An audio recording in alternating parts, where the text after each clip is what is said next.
Então, tanto esse comentário, tanto a resposta dos espíritos, como o comentário de Kardec e essas colocações de Milanês esclarecem e nos traz à mente a nossa conscientização de que nós estamos no mundo de expiações e provas, ainda muito atrasados moralmente, evidentemente, que não a todos, mas, de um modo geral, nós estamos nessa caminhada evolutiva.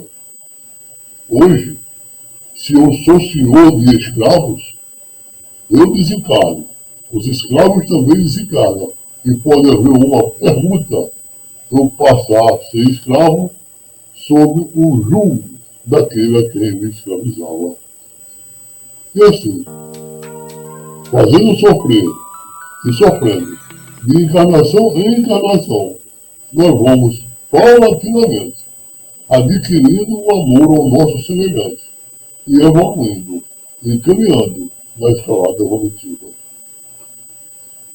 Na questão 830, Kardec indaga aos espíritos. Quando a escravidão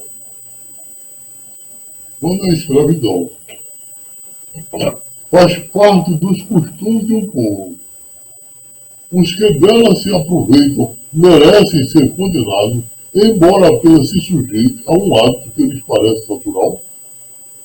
A questão é bem posta e muito interessante.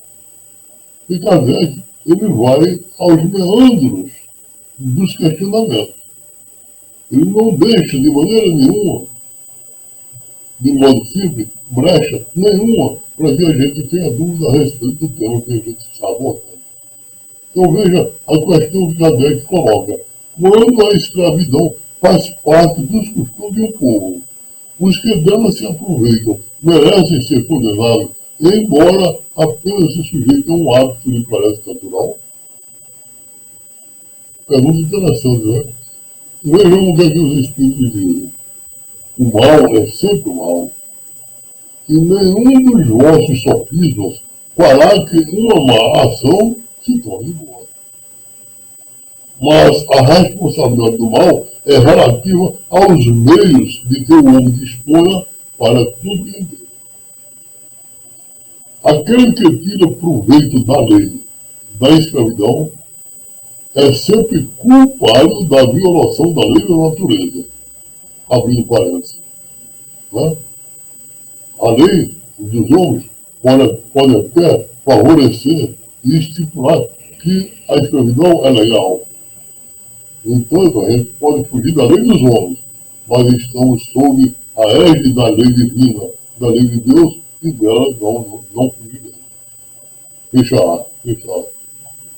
Mas aí, como em tudo, a culpabilidade é relativa.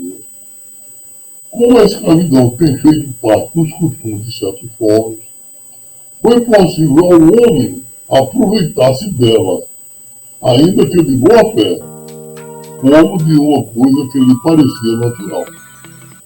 Desde, porém, que sua razão, mais desenvolvida e, sobretudo, esclarecida pela ajuda do cristianismo, lhe mostrou que o escravo era seu igual perante Deus.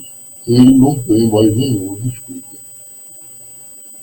Então, a questão da escravidão, ela acompanha o mundo desde o alvorecer da humanidade.